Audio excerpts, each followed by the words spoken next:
itu adalah fardhotun ala kulli muslimin wa muslimatin, wajib bagi kita orang beriman baik laki-laki maupun perempuan, dan termasuk fondasi dalam agama kita adalah mengenal Allah, mengenal Rasul, dan mengenal agamanya.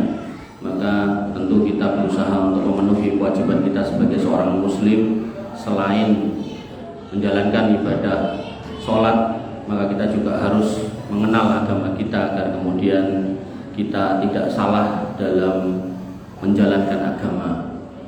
Sebagaimana orang yang naik kendaraan di jalan raya, mungkin awalnya si nembak gitu.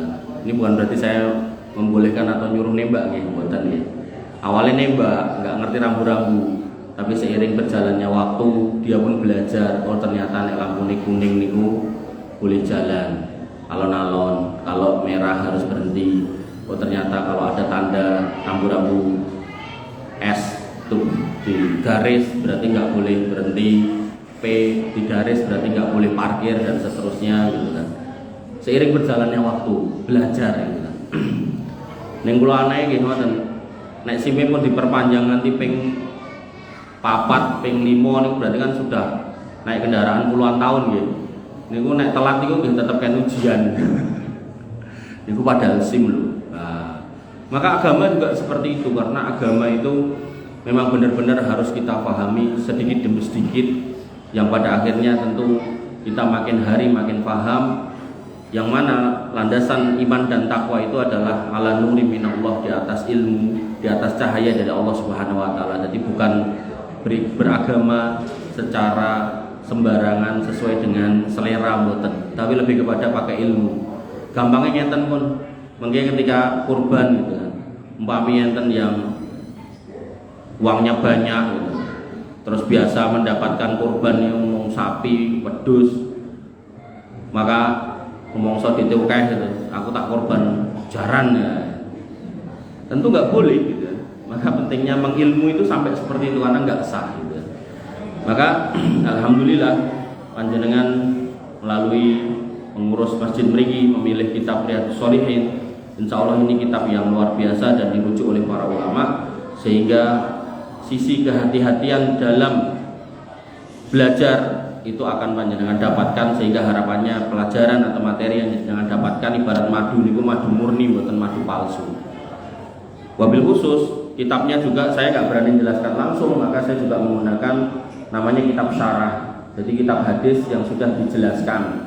Kitab penjelasannya niku namanya syarah. Nah, kitab syarah ini namanya Bahjatun Nadirin Syarah Riyadhus Shalihin yang ditulis oleh Syekh Salim bin Id Al-Hilali. Jadi ini yang menulis ulama, menjelaskan kitabnya seorang ulama. Jadi sisi kehati-hatiannya udah 2 kali gitu kan. Jadi ibaratnya dengan kami punya perusahaan, itu ada orang produksi, terus di atasnya ada QC, terus masih disupervisi, wah sebulan bali pokoknya. Kalau di pemerintahan itu ada karyawan, kemudian ada bagian kepegawaian, di atasnya ada inspektorat, di atasnya lagi ada BPK dan seterusnya. Wah, jadi itu hati-hati banget gitu. Nah maka saya berharap saya nyampaikan di hati-hati, panjenengan yang mendapatkan insya Allah juga materi yang tidak sembarangan. Bapak Ibu yang dirahmati oleh Allah Subhanahu wa taala, kita masih di bab 1, yaitu tentang ikhlas dan menghadirkan niat dalam setiap perbuatan dan ucapan, sampai di hadis nomor 3. An Aisyah radhiyallahu anha qalat. Dari Aisyah radhiyallahu anha beliau berkata, qala Nabi sallallahu alaihi wasallam, bersabda Nabi sallallahu alaihi wasallam, la hijrata ba'dal fathi. Jadi setelah Fathul Makkah, Fathul Makkah itu adalah sebuah peristiwa di mana Nabi sallallahu alaihi wasallam kembali lagi ke Mekah untuk menaklukkan Mekah setelah ditinggal selama 13 tahun pasca mendapatkan wahyu. Berarti beliau mendapatkan wahyu umur 40, kemudian 13 tahun berarti sampai umur 53. Kemudian beliau hijrah ke Madinah, dan di Madinah 10 tahun, lalu kemudian balik lagi untuk kemudian menguasai Mekah, dan Mekah dikuasai tidak menggunakan pertumpahan darah. Nanti Mekah dikepung oleh para sahabat yang berjumlah sekitar 20.000 orang. Kemudian Nabi SAW mengatakan siapa yang masuk rumahnya Abu Sufyan dia selamat, siapa yang masuk rumahnya sendiri dia selamat gitu. Dan memang kaum musyrikin waktu itu nggak ada yang berani, karena emang orang Islam sama orang bukan Islam itu kalau sudah bertemu di medan perang itu sudah beda motivasi. Orang Islam itu nyari mati, kalau orang bukan Islam itu nyari harta gitu. Maka begitu kemudian sudah dikepung ya mereka semua pilih nyari selamat. Masuklah ke rumahnya Abu Sufyan, masuknya ke rumahnya sendiri-sendiri. Begitu sudah masuk, maka kemudian berhala yang ada di sekitaran Ka'bah, jadi jenengan yang udah naik haji kan Ka'bah pun enten berhalane toh. Nah, zaman dulu itu dikelilingi oleh 360 berhala, patung-patung. Dibroke satu-satu. Kemudian Nabi SAW membacakan ayat Al-Quran, Qad ja'al haqqu wa zahaqal batil innal batila kana zahuqa. Telah datang kebenaran dan telah musnah atau telah hancur kebatilan, dan yang namanya batil itu mesti rusak, mesti hancur. Makanya orang beriman walaupun kayaknya susah, kayaknya berat, kayaknya akan menerima cobaan baik dalam hidup maupun dalam keluarga, maka insya Allah tetap endingnya orang beriman itu bahagia. Bapak Ibu yang dirahmati oleh Allah Subhanahu wa taala, la hijrata ba'dal fathi. Jadi setelah Fathul Makkah ini gak ada hijrah lagi.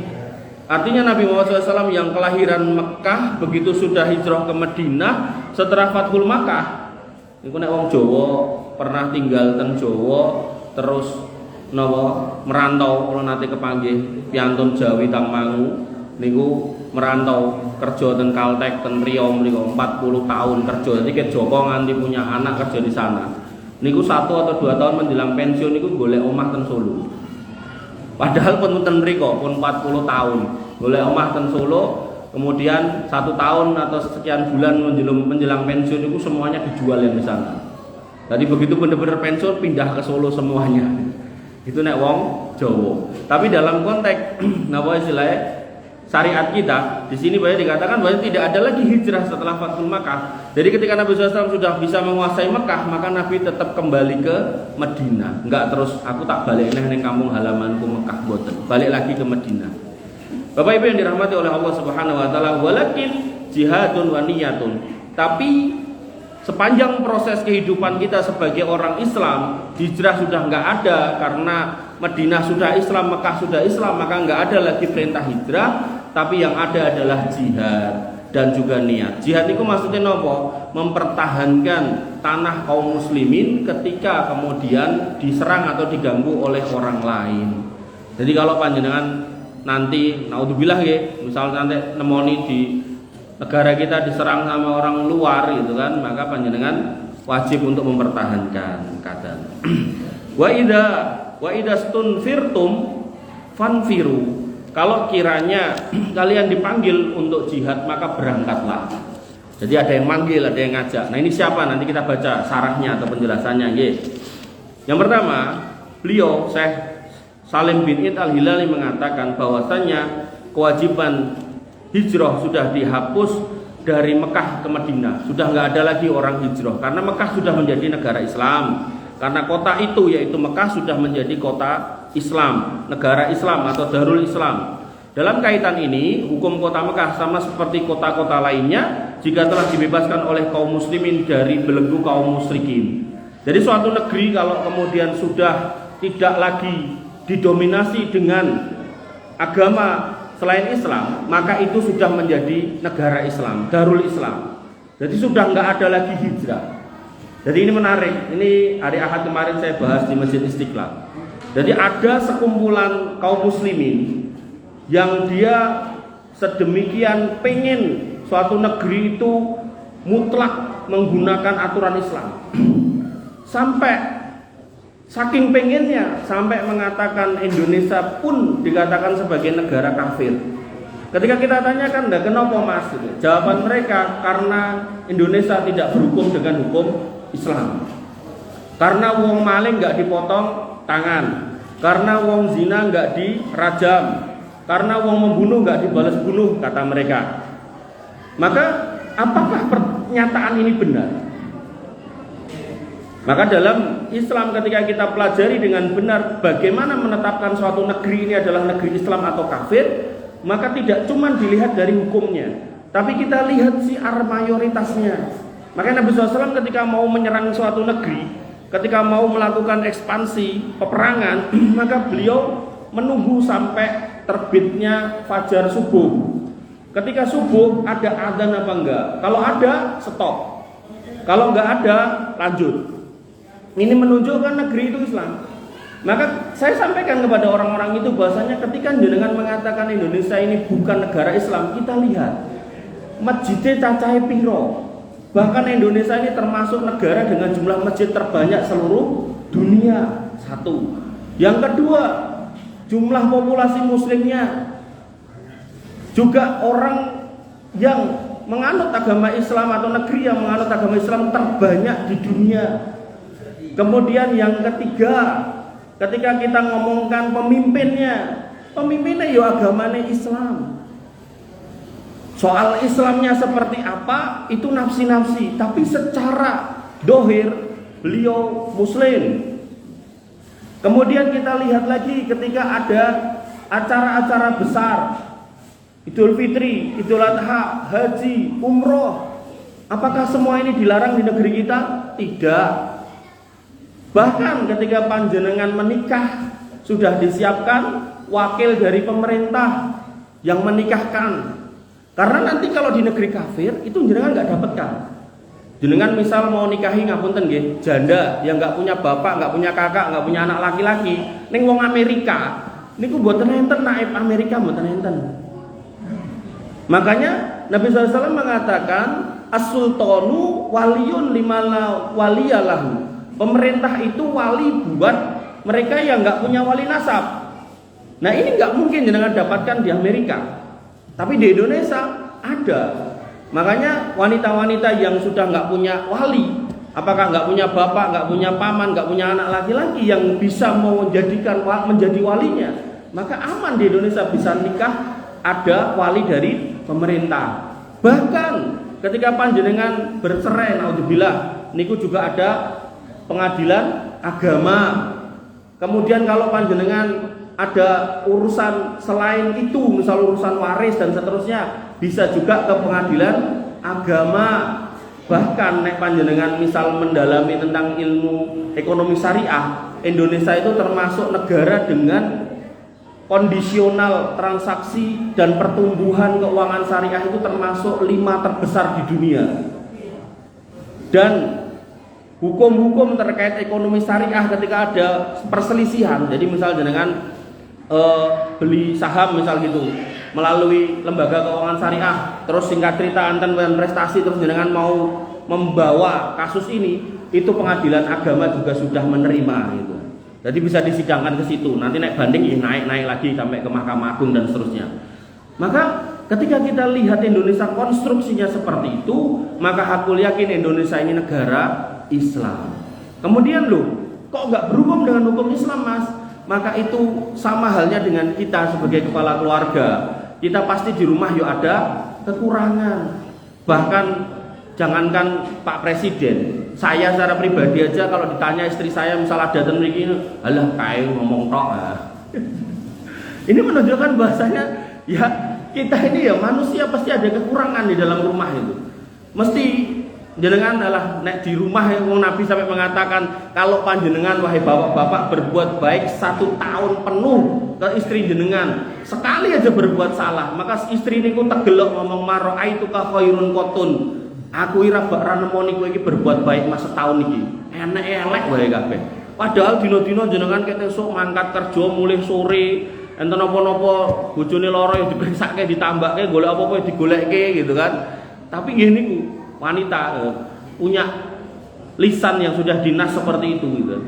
Makanya ketika kita di rumah tangga aja seperti itu, maka kalau konteksnya bernegara kemudian ada kekurangan, maka jangan sampai menghukumi semuanya, tapi yang kita hukumi per parsialnya. Nah, ketika secara mayoritas negara kita ini sudah tadi saya sebutkan dari mulai siar mayoritasnya Islam, pemimpinnya orang Islam, kemudian banyak syiar-syiar Islam yang nampak, kemudian urusan umat Islam ya diatur, termasuk penentuan 1 Syawal, 1 Dzulhijjah juga diatur oleh negara, sampai ngurusi ibadah haji juga diatur gitu.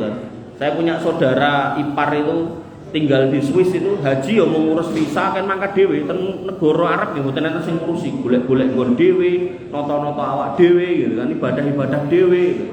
Maka kalau seperti ini ya jelas Indonesia itu negara Islam. Soal memang ada kekurangan iya, tapi jangan sampai kita mengatakan negara ini bukan negara Islam. Karena konsekuensi mengatakan itu, orang itu nggak akan berhenti di situ. Dia akan mengatakan nek negara ini orang Islam, berarti pegawainya yo dudu wong Islam. Padahal agama Islam yo salat gitu kan. Ngomongnya kowe iki antek togut. Polisine yo antek togut, tentarane antek togut gitu. Akhirnya ketika dikatakan togut seperti itu, nanti akhirnya konsekuensinya menghalalkan darah. Maka dalam konteks ini, hadis ini menegaskan bahwasanya suatu negeri ketika syiar mayoritasnya sudah Islam, maka tidak ada perintah untuk hijrah. Dan hijrah itu hanya berlaku untuk negeri kafir. Lucu nih orang yang mengatakan Indonesia bukan negara Islam, itu kalau jenengan TKI KTP-mu apa Mas? Delok Jiko. Oh ternyata warga Wonogiri, warga Karanganyar. Kok kira pindah negara Mas? Jadi dia nggak konsisten ketika mengatakan negara ini bukan negara Islam atau negara kafir karena sebab ini dan itu. Harusnya kembali ke hadis ini, dia harusnya hijrah. Dong mboten? Sepakat toh? Paham toh? Islam tuh mboten niku. Jadi kalau memang jenengan mengatakan ini bukan negara Islam, jenengan wajib pindah. Nah, pindah negara, nggak cuma pindah omah. Makanya ada aliran dari Bogor yang dulu nabine Topo Broto Silo, terus enek celorot keng langit jebret, terus bar niku dhek ngomong aku nabi, namanya Ahmad Musadik, guru SMP, pelatih badminton. Buh mungkin bar nyemes nopo mboten nangsal, terus akhirnya kena otak ya nih, terus ngaku nabi. Nah, singkat cerita, dicekel polisi, disidang, di BAP, tengah depe niki nek kula kan banyu putih kali banyu teh. Niku di depi napa niku Pokari Sweat. Jadi seorang nabi ya, kekurangan ion ternyata. Pantesan otake ngoten niku. Nah, singkat cerita dihukum 2 tahun apa sekawan tahun. Medal ke penjara. Banyak yang berbaiat sama dia. Ribuan orang. Nah, singkat cerita keluar dari penjara. Kemudian ya dia menyatakan diri kalau bertobat sudah tidak mengaku lagi sebagai nabi. Tapi kemudian yang menyebalkan adalah ada pengikutnya atau mantan pengikutnya yang nggak bisa move on. DE akhirnya gawe nopo? Gavatar. Nanti mirip. Kegiatannya nopo? Ngompori wong. Nek kowe kuwi wong slamet, wong sing ora kaya kowe ora slamet. Terus promosinya atau kegiatan utamanya ngajak hijrah. Kula mikir ya awale, dia tuh udah punya negara yang ada tempatnya, semuanya sudah terkondisikan dengan baik di satu lokasi atau satu pulau yang bukan Indonesia gitu kan. Mikir kula dijak mriko ngoten lho. Mikir kula, oh ya wis mungkin wong iki do di negara dhewe kan, mikir kula ngoten. Ternyata wong-wong sing melu niku ujung-ujunge kon ngedol omah kon ninggal anak bojone. Nek bojone ra gelem melu kon ninggal, bahkan enten seorang dokter perempuan iki duwe anak cilik ya ditinggal anake. Luar biasa, padahal seorang ibu tuh biasanya nek ngomongke anak niku piye carane mboten bakalan ditinggal iki yo tegel ninggal gitu kan. Pergo tadi itu keyakinan, wah, wis rumangsa iki bener iki salah gitu kan. Ditinggal. Terus mangkate ten pundi, Pak? Ten pundi? Ingkang nate mireng. Kalimantan, Pak. Bapak talas gawe bedeng ten mriko. Ya Allah. Lah mok ning kono ya padha wong Islame lho. Artinya jenengan kalau mencermati hadis ini menyelam bener-bener selulup gitu kan. Insya Allah jenengan nek ketemu wong tawa-tawa aneh-aneh ngoten niku gampang tandane kowe iki wong ra cetha minggat kono gitu. Saestu. Dan orang dagang ngoten niku banyak. Karena ujung-ujungnya niki lho. Lah saya kan ngedol omah. Omahe pun magrong-magrong apik didol. Nilainya ratusan juta bahkan miliaran. Tekan kono untuk bedeng. Jenengan mang bayangke berarti brokere untung pinten niku. Gitu. Miliaran cemplunge nyo. Aku siap hijrah, iki modale, iki hartaku, iki jiwaku mangkat. Tekan kono kan logikanya kudune dikei omah yang serupa toh. Dikei bedeng niku, mung papan-papan niku kados pengungsi niku, barak-barak ngoten niku. Ngoten niku yo dilakoni. Ribuan orang mangkat. Jenengan kantun golek ten Google. Ya Allah. Makanya enaknya belajar Islam yang bener tuh ngoten niku. Jadi dengan nek ketemu wong aneh-aneh mboten bakalan oling, mboten bakalan wah kayak angger pokoknya jenggote dawa aku manut. Mboten saestu. Mboten saestu. Kula niku pun diparani wong akeh. Cerita dihapusi duit ratusan juta, miliaran. Sing ngapusi modele kados jenengan niku lho Mas. Coba. Ning napa terus kula kerok nggih mboten. Nah, kula kan melu sunah Nabi. Ning maksud kula ngeten lho. Jenengan kalau mau ikut sesuatu, jenengan timbang-timbang dulu. Ampun langsung delok casingnya terus mangkat melu ngono lho. Nggih, termasuk tawa enten napa investasi perumahan syariah bebas riba. Di situ juga ada investasi kebun kurmanya. Wah, investasi niku wong-wong sing duwite bingung arep dekek pundi lebokke. Ilang akhire dalane. Kok iso yo? Padahal kan jenggote dawa. Lah terus ngoten. Terus goleki kula cerita, Ustaz niku hukume pinten pripun to ngono. Kula jelasin ngeten. Tapi modelnya kados jenengan niku. Waduh wis angel iki. Wis. Ning niki ampun anu nggih sing jenggote dawa pun dikerok ya. Kok terus wedi. Wah aku ndak dikira sing ngapusi kae dikerok. Ampun nggih. Bapak Ibu yang dirahmati oleh Allah Subhanahu wa taala. Maka di sini oleh Syekh Said bin Id Al-Hilali dijelaskan kalau suatu negeri itu sudah Islam, wis ora nek rumuse mangkat hijrah mboten enten. Tapi nek pindah omah monggo. Ning mboten hijrah karena bahasa hijrah itu meninggalkan negeri kafir menuju negeri Islam. Ngoten nggih. Kudu nek ana wong tawa-tawa hijrah. Ning di zaman dulu sebelum Gavatar itu ada NII. Sama niku. Korbane mahasiswa. Kowe ngopo sekolah? Mumet dasmu gitu. Hijrah wae. Kok bar hijrah kan golek duit. Terus golek piye? Wis piye carane? Wong hijrah itu penting itu pengorbanan. Akhirnya untuk ngapusi. Tenan digolekke duit. Paramila niku jenengan nek ngertos sing namine sinten niku? Gumilar Gumilar sinten? Sing Zaitun niku sinten? Aku dadi lali. Panji Gumilar niku duwe aset, Pak. 200 betul kan tuh nggih. 285 sertifikat tanah atas nama dia. Niku dite sinten? Yang gedhe wong-wong sing dihapusi niku wae. Dilumpukke ratusan miliar ditukokke lemah. Di atas nama ki ujung-ujunge niki lho. Jenengan aja ngomong kelompok pundi wae ujung-ujunge niki. Nek memang perjuangannya enggak tulus ujung-ujunge niki. Pun. Makanya termasuk kula nek kula njaluk duit wis sesuk ora usah diceluk meneh. Emang teko Pak Tamire, kula ora doyan duit. Nek banyu tek doyan. Gitu Mas. Ya. Bapak Ibu yang dirahmati oleh Allah Subhanahu wa taala. Nomor 2. Beliau Syekh Said bin Al-Hilali mengatakan ini adalah berita gembira dari Nabi SAW bahwasanya Mekah akan menjadi negeri Islam untuk selama-lamanya. Dan sampai hari ini Pak, saking dijaga dari kesirikan itu, sampai yang namanya kuburan itu dijogo tentara. Nek ten mriki sing dijogo polisi tentara napa Pak? Nek ten Solo. Toko emas to biasane. Ten mriki toko emas rene sing jogo Pak. Aman Pak. Watini wazaitun wa turisinin wa hadzal baladil amin. Demi negeri ini yang aman. Mekah udah dinas oleh Allah Subhanahu wa taala sebagai negeri yang aman.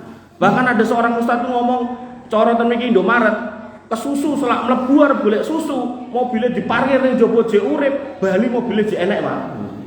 Nek ten mriki mobilnya dikunci, ngono ya dicikuk ya anu ya. Wong iso dijunjung mobilnya dijunjung ya. Maka yang dijaga itu malah kuburan.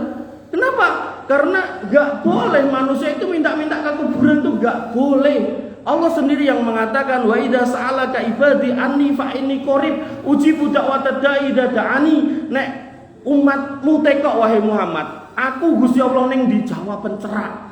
Donga tak kabulke. Wis ora usah dadak lewat perantara kuburan sing fulan ora usah. Makanya panjenengan kalau baca sirah itu masa sepeninggal Nabi SAW, Abu Bakar, As-Siddiq, Umar bin Khattab, Utsman bin Affan, Ali bin Abi Thalib, 4 orang yang dijamin masuk surga, 3-nya dibunuh. Ini kondisi politiknya itu genting sekali. Gak pernah tuh sekalipun mereka kemudian itik-itik yang kuburan Nabi jaluk, madat ya Rasulullah, menglindungi kami ya. Gak ada nih. Ini menunjukkan bahwasanya memang bukan kuburan yang harusnya kita minta Allah. Pramila kalau tanglet saat niki masjid Jageran kita kan lawas banget. Tahu pinten to niki? 85 1985 tengah jengeten kuburan boten alhamdulillah karena biasanya masjid-masjid antik enten ngarepe kuburan mungkin enten nah kita bicarakan piye carane supaya kuburannya ra dipindah ning salat mriki tetep sah itu penting itu Karena jenengan betul hati-hati ya sholat tapi madhep kuburan ya ora sah salate. Nggih. Makanya jenengan sing biasa wisata niku sampai Nabi SAW mengatakan la tusaddur rihal illa bi ihda min salasi masajid. Jangan kamu keluarkan duitmu, tenagamu, pikiranmu go piknik ning masjid-masjid kecuali 3 masjid. Masjid Haram, Masjid Nabawi, Masjid Aqsa. Nek masjid Demak pripun? Nek pas ngepas lewat monggo. Tapi nek dadak cepak-cepak kelompok-kelompok boleh travel mboten angsal. Nek ajeng wisata teng masjid niku lho. Tapi nek jenengan ajeng tentang mangu monggo malah entuk gitu. Nggih, itu kan dalile, mungkin insyaallah ketemu. Bapak Ibu yang dirahmati oleh Allah Subhanahu wa taala.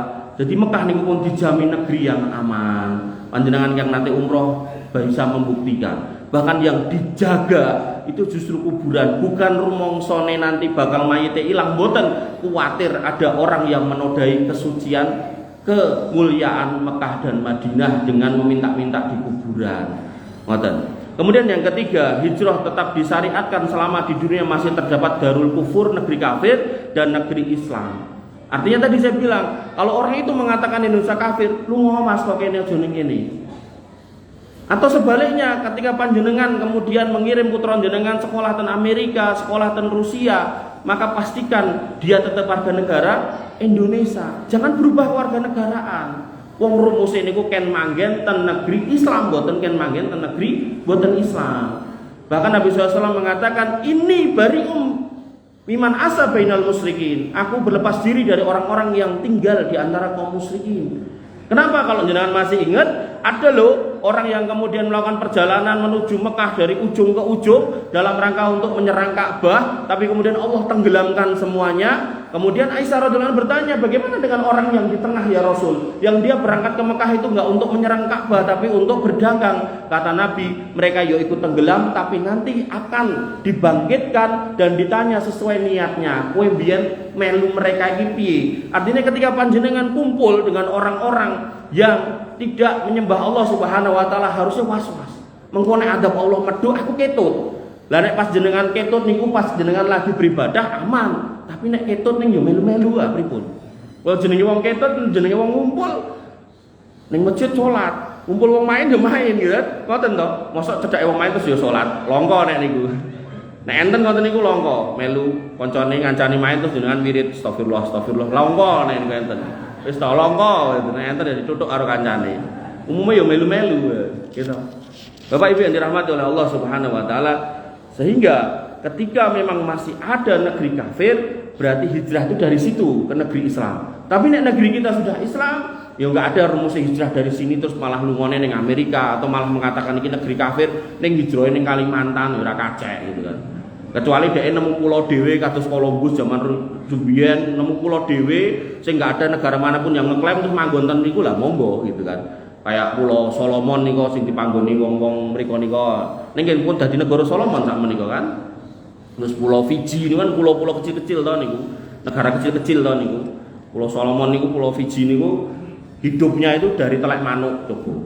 Jadi burung-burung yang bermigrasi ten mriku do sami nelek atau teleke dadi gedhe wah sak gunung niku mengandung fosfat. Jadi orang yang ke situ dulu mikirnya ya mung telek gitu kan. Nah, terus ternyata nek Londo niku iki ternyata fosfatnya dibutuhkan untuk pupuk segala macam. Terus dulu awalnya jadi jajahan. Terus begitu merdeka terus dituku telek entek yo entek entute yo anu kan. Udah enggak bisa bertahan, APBD-nya nol jeblok gitu. Zaman biyen dia termasuk orang mereka dengan penduduk dengan pendapatan per kapita tertinggi di dunia gitu. Karena warganya sedikit penghasilannya gede nih, dibagi rata-rata itu jadi gede. Tapi ya begitu itu entek ya entek. Ya. Bapak Ibu yang dirahmati oleh Allah Subhanahu wa taala. Kemudian beliau Syekh Salim mengatakan yang keempat, kebaikan yang terputus karena terputusnya hijrah dapat tercapai melalui jihad dan niat yang baik. Artinya ketika dulu ada hijrah di situ ada pahala besar. Lalu kemudian kita sekarang sudah enggak hijrah karena kita di negeri Islam, maka yang terjadi adalah kita bisa berjihad dan juga berniat yang baik. Dalam amal-amal itu kita berniat yang baik, maka kita insya Allah dihitung orang-orang yang berjihad meninggalkan keburukan menuju kebaikan. Kemudian jihad di sini juga enggak harus kemudian maksudnya ngangkat senjata. Banyak. Sampai Nabi SAW mengatakan salah satu contohnya nggih, nanti mungkin bisa dibahas di bab jihad nggih. Nabi SAW mengatakan man salaka tariqon yaltamisu lahu fi ilman sahalallahu lahu tariqon ilal jannah. Sapa wonge sing kemudian menempuh suatu perjalanan, dan perjalanan itu adalah dalam rangka untuk nambahi ilmu, nambahi Islam kita, menguatkan iman kita dengan ngaji, dengan belajar agama, maka kemudian kata Nabi SAW, Allah mudahkan jalan menuju surga. Para ulama mengatakan hadis ini maknanya orang-orang yang datang ke majelis ilmu, melaku, motoran, numpak jaran, bukan enten nggih, numpak jaran nggih, numpak jaran, nopo-nopo gitu kan. Maka semua ini orang-orang yang berjihad ketika memang jihad dalam konteks mengangkat senjata itu tidak ada. Makanya Allah mengatakan jahidil kufar wal munafikin, memerangi orang-orang kafir itu dengan senjata, tapi memerangi orang-orang munafik itu dengan ilmu. Karena asas dari orang munafik itu kejahilan. Ketika kejahilan tidak diangkat, maka orangnya akan jadi munafik, ngakune Islam ning anyel karo Islam, mergo ora mudeng Islam kuwi apa, tapi cara memerangi orang munafik bukan dengan senjata tapi dengan ilmu. Maka harapannya dengan banyak orang bermajelis ilmu, sampai dikatakan oleh Nabi SAW, majtama'a qaumun fi baitin min buyutillah yatluna kitabullah wa yatadarrasunahu. Tidaklah suatu kaum, suatu warga, suatu kampung itu mau ngumpul di masjid, di antara masjid-masjid Allah, membahas Al-Quran, membaca Quran, membahas isinya, menerangkan isinya, illa kecuali nazalat alaihi musakinah, ten kampung niku, warga niku, kelurahan niku, RT niku, jamaah masjid niku akan diturunkan as-sakinah, ketenangan. Jadi tenangnya mboten cuman personal warga. Padahal Allah mengatakan wa min ayatihi, dan di antara tanda kekuasaan Allah, an khalaqalakum min anfusikum azwaja. Allah ciptakan istri untukmu, litaskunu ilaiha, ben jenengan tenang, dapat sakinah. Itu konteksnya keluarga. Tapi kok kenapa orang ada yang menikah tapi kok tetap eker-ekeran, tetap rame? Ternyata tidak dibungkus dengan majelis ilmu. Ternyata sebelah rumahnya ada masjid ning nggih, mboten nate enten taklim. Makanya pentingnya majelis ilmu, pentingnya taklim agar sakinah itu dibawa dalam bentuk komunitas, lalu kemudian jenengan bawa lagi dalam bentuk rumah tangga. Ngoten. Makanya rumusnya fas'alu ahla dzikri in kuntum la ta'lamun. Kalau sudah majelis ilmu, lalu kemudian panjenengan ada pertanyaan, mang tanglet. Ana apa kemawon, dan enggak harus sama saya. Artinya kalau ada ustadz yang lain yang lebih berkompeten, jenengan tangletkan, jenengan tanyakan, agar kemudian tidak ada permasalahan yang kemudian menjadi gesekan baik di masyarakat maupun di rumah tangga. Nek pun ngoten, wis RT-ne ora sah kerja, tinggal turu, RW-ne nggih turu, lurahe nggih turu, aman. Tapi nek masyarakat ora gelem ngaji, nah, geleme malah dangdutan, cokean, saweran gitu kan. Mesti enten padu, enten mendem, enten judi, medok gitu kan. Bahkan baru tadi tuh saya ada teman cerita itu, di warganya itu sering banget dangdutan, mabuk-mabukan, saweran itu. Itu berapa keluarga di situ anaknya doedan gitu kan. Ya setan yo teko wong diceluk nganggo dangdutan itu. Makanya rumusnya adalah nek jenengan gadah gelas niki kosong. Jenengan isi banyu putih, anggaplah banyu putih ini kebaikan, ya berisi banyu putih. Tapi begitu banyu putih jenengan kosongi dengan cara jenengan leboni oli napa banyu got, ya jadilah ini gelas niki isinya banyu kotor. Maka ketika Quran sama musik itu enggak ketemu, Pak. Maka kalau kemudian jenengan pengen ada ketenangan, di mana Allah mengatakan ala bidzikrillah tatmainul qulub, jenengan berzikir dengan menyebut nama Allah, dengan membaca Quran, dengan majelis ilmu, harusnya jenengan tenang. Kok ora tenang? Mungkin karena masih ada nih loh. Karena nggak ketemu ini dua barang ini nggak ketemu. Makanya cerita itu anak tunggal yang gila, yang sebelah sini anak tunggal yang gila, yang sebelah sini yang gila malah suami nih. Sak kampung ada. Niku caket kalian dalam jenengan, nggih niku sebelah mriki niku kula niku. Dadi dubengi wong edan-edan niku. Hati-hati. Saestu. Dan belum lama ini ten mriki niki geblekan niki cang SMP umur 15 tahun. Lanang meneh gantung diri gitu kan. Jadi bener-bener pondasi agama itu penting, Pak. Untuk kemudian agar kita itu enggak gampang uling. Wabil khusus ketika enten masalah jenengan harus cari jawaban. Jangan dipendem. Nah ibu-ibu lah genah ceritane ngendi-ngendi. Tanggane ceritani, RT-ne ceritani, nek perlu pas Pak Jokowi teko yo diceritani. Wah, kabeh. Facebook, Instagram, TikTok, napa boleh Bu? Kabeh ditulis ini status. Bojoku nyebeli bojoku. Tapi nek bapak-bapak kan dipendem dhewe. Akhirnya nek sing sanggup mendem, sanggup nahan nggih, kuat sing ora sanggup dol. Makanya jenengan dapatkan tendalan-dalan niku wong edan rata-rata wong lanang, longko wong wedok. Mergo karepe mendem ning ra kuat. Nah, kudune nek emang punya masalah, ceritakan, tanyakan, cari solusinya. Jangan dipendem piyambak. Nah, ngoten nggih. Bapak Ibu yang dirahmati oleh Allah Subhanahu wa taala. Sehingga ketika kemudian sudah nggak ada kewajiban kita hijrah karena negara kita sudah Islam, maka yang ada adalah jihad, dan masuk jihad adalah majelis ilmu niki. Jenengan pertahankan, jenengan uri-uri sampai kena jenengan masih ingat, ayo Pak Takmir, coba dicoba, rajiki snack mangkat orang. Ya, kita tes keikhlasannya gitu kan. Ustaz genah aman. Kemudian yang kelima, beliau mengatakan keharusan keluar untuk berjihad apabila pemimpin kaum muslimin yang menetapkan. Jadi kalaupun harus jihad, niku sing ngengken pemimpin. Nah, pemimpin niku sinten? Dirumuskan oleh para ulama gampang. Pemimpin itu kalau jenengan masuk suatu negeri, jenengan tekok ning negerimu iki pemimpin tertinggi jenenge apa? Nah niku sik petekane. Nek jawabe raja, nggih raja. Nek jawabe presiden, nggih presiden. Nek jawabe perdana menteri. Napa le?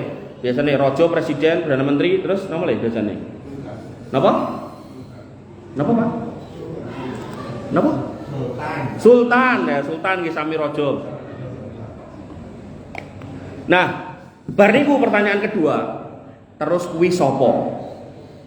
Ketika pemimpin suatu negeri menjawab dengan jawaban yang sama, berarti nggih niku pemimpin kaum muslimin. Nah, sakniki kula tekoki. Indonesia, pemimpin tertinggi ini namanya napa? Presiden. Kula tekoki, ojo beda jawabane.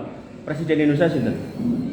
Jokowi. Mriko sinten? Oh, kula wastani sanese. Mengke. Nah, kalau udah benar dikatakan sama, ya itulah pemimpin kita. Maka jihad yang syar'i harus diperintah, dikumandangkan oleh pemimpin tertinggi suatu negeri. Selama dia muslim, soal Islami koyo ngopo, gak usah kemudian jenengan sibuk bertanya, karena itu kembali ke masing-masing orangnya. Tentu beliau punya perangkat di bawahnya yang memutuskan sampai ke level perang apa enggak gitu loh. Makanya ini nanti juga bisa menjadi pisau analisis, menjadi alat untuk memperjelas nih status anak-anak muda sing nggawa tas ransel diseni mercon, terus bar kuwi mangkat ning ngarep McD apa Pizza Hut bledos duer. Niku jihad apa mboten? Karena jihad yang syar'i harus atas perintah pemimpin. Dan ada sampai 4 orang atau 3 orang anak muda. Jadi ada tokoh ekstremis Indonesia, namanya kok saya jadi lupa. Dan saniki ten Nusa Kambangan. Niku gawe buku. Bukunya ditekek ning internet. Terus gitu. Terus saya cah nom-nom, di-download. Diwaca, ngaji wong 3 wong 4 niki. Akhirnya ngrumuske, berarti kita harus jihad. Soalnya apa? Soalnya arep kuliah ra didit. Niki pun mlebet adzan apa dereng? Belum toh? Mungkin nek pun kabari nggih. Nek mboten dikabari bablas niki. Nah, soalnya arep kuliah ra didit. Arep rabi rong enek sing gelem. Arep kerja ra duwe gawean. Wis jihad wae. Engko nek mati lak dijemput karo bidadari langsung mlebu surga. Cah 3 cah 4 maca buku niku. Wah terus jihate apa? Rapat niku cah 3 cah 4 niku. Jihate karena Indonesia ini negara kafir. PNS antek togut, polisi tentara antek togut. Jihate mateni polisi. Dan ini dilakukan di bulan Ramadan, Pak. Dhek golek pistol. Jadi biasa nek Ramadan niku kan enten napa niku? Pos-pos polisi teng Tlecek niku to. Jadi sekitar jam 12 jam 1 nyedaki polisi sing mungkin yo lagi ngantuk wong polisi nggih menungso. Nek mboten ngantuk niku jenenge recok gitu kan. Nah, dicedaki tembak dase, der mati 1 2. Akhirnya digrebek, dicari jejaknya, ketemu nih ten Buri Lote, kontrak ten niku. Akhirnya tembak-tembakan ten Kidule Lote. Cah nom-nom Pak, Masya Allah. Makanya pentingnya tadi di depan saya bilang belajar dari kitab ulama yang dijelaskan oleh ulama agar hati-hati.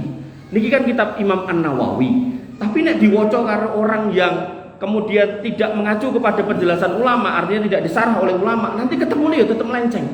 Makanya saya kalau diskusi sama orang kayak gitu, dalilnya podo kadang, tapi dalam aplikasinya beda, betul. Sampai orang-orang tertentu sampai mengatakan bahwasanya nggak ada Islam kecuali berjamaah, nggak ada jamaah kecuali dengan imaroh, nggak ada imaroh kecuali dengan imam, nggak ada imam kecuali dengan berbaiat. Niku enten dalile ngoten niku. Ning maksudnya baiat iki sinten? Nah dia mengatakan ning imamku. Nek kowe ra baiat ning imamku yo kowe berarti wong jahiliyah. Lah imammu sapa ngono? Dek dhewe yo ora tau ketemu imame. Niku nek imame iku tau dudoke fotone, ku jenengan wah cek mending kowe Mas dadi imam. Soalnya bentuknya ra bejaji gitu. Jenggot sitok ora enek gitu kan. Kaya wong salat kuwi mboten. Tumpakane Harley. Wis tuwek meneh gitu kan. Nek kaya kula kan sik rada ganteng, dewoken gitu. Tenan, Pak, ora pantes dadi imam dudoke ngene lho niki lho imame. Kuwi imam gitu kan. Ra patut. Bapak Ibu yang dirahmati oleh Allah Subhanahu wa taala, kula lanjut ke sekedhik nggih. Nah, kemudian ketika sudah diperintahkan oleh pemimpin, lah monggo berangkat. Maka di situ jihadnya jihad syar'i. Alhamdulillah kita ya enten tentara. Tentarane jumlahnya nganti 500.000 orang. Jadi ora usah sibuk, ora usah bingung, jenengan sing penting ibadah, nek memang punya kewajiban nyari nafkah, ya nyari nafkah, ibu-ibu ten ngomah, ndongake bapake sing medal king griya, karena bapaknya perlu keluar dari rumah untuk nyari nafkah, itu juga bagian dari jihad. Pun ngoten mawon.